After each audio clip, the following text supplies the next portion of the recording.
We've all come across those people in life who tell us that, yes, they can do this, and then they drop the ball. So we are going to be talking about how to deal with those people today. Hi, it's Kim. Hi, it's Kristine. We are here to help you navigate change. And in today's coffee chat, we are going to be talking about how to deal with people who overpromise and underdeliver.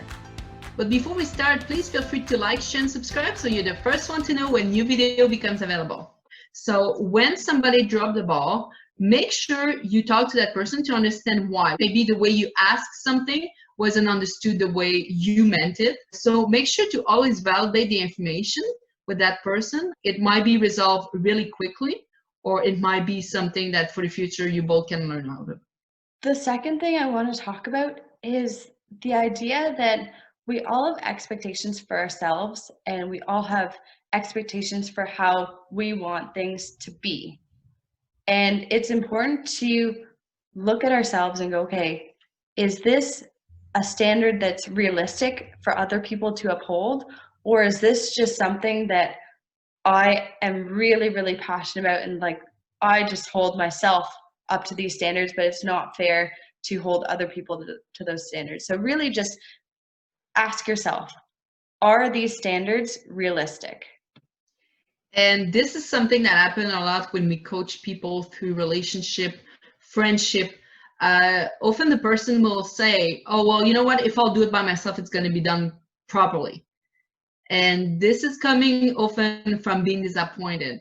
So when you talk about standard, make sure you communicate your standard as well. So everybody's on the same page. But taking everything on you is not the solution. Find where's the problem from and then deal with it. You have to think about why people are overpromising and underdelivering. Sometimes there's an amazing opportunity that they've been given, like at work, or sometimes, they're in this amazing relationship and they just want to do their best, and they don't think that what they're doing is good enough for the job or for the opportunity or for the relationship.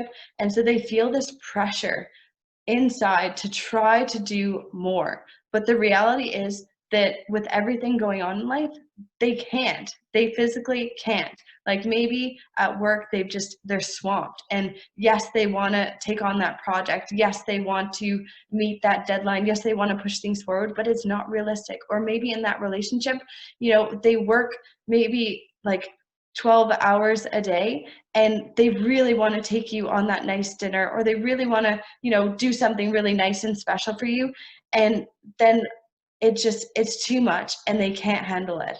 So Kim, for people who feel like that, who feel this pressure inside to do more but they can't physically do it, how do you coach somebody, or how do you approach somebody who's in that situation? Well, first, there's the feeling of guiltiness for not being able to deliver that those people often have. And what I tell them is that nobody started a project or relationship with the intent of not doing it right.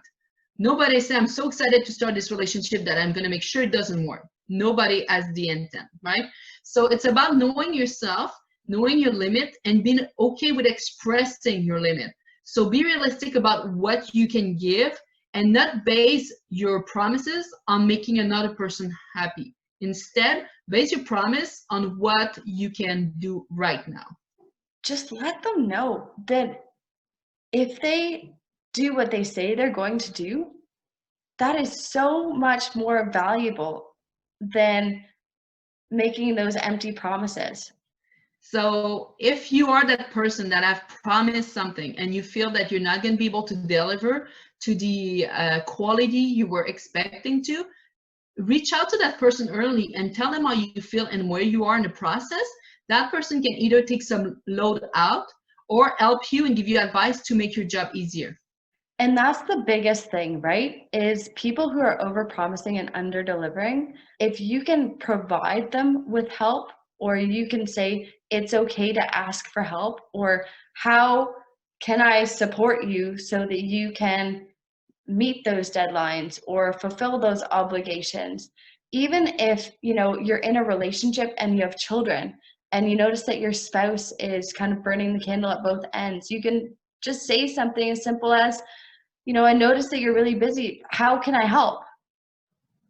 And this is a very, very short sentence. How can I help? And it can save a lot of relationship, a lot of working relationship. This is really just about opening and being open to an answer. But when you ask that question, be truthful. Do not get mad at the answer or do not judge the answer. Be open and be truthful about your intent of helping. Yeah, and we always talk about the whole pendulum technique. We always strive for balance in life, and there's sometimes where people are focused or consumed by certain things in life, and when they're out of balance, it's going to be very difficult for them to meet those expectations, and chances are they're going to overpromise and underdeliver. But when they're in balance, that's their sweet spot, when they can deliver. So it's all about, helping them realize that they're out of balance and helping them get to that sweet spot. And if you're managing a team, okay, or managing your family, because sometimes as mom, we feel like manager. Yeah. But if you're managing a team, be aware of where each member of your team is at. So it's not about micro managing. It's about just check you can make with each of them to make sure that mentally they're not overwhelmed and they're doing fine. So we really hope that you enjoyed our video on how to deal with people who overpromise and underdeliver. So if there are any other topics that you want us to talk about, please place them in the comment section below. And don't forget to like, share, and subscribe. We'll see you again soon. Bye. Bye.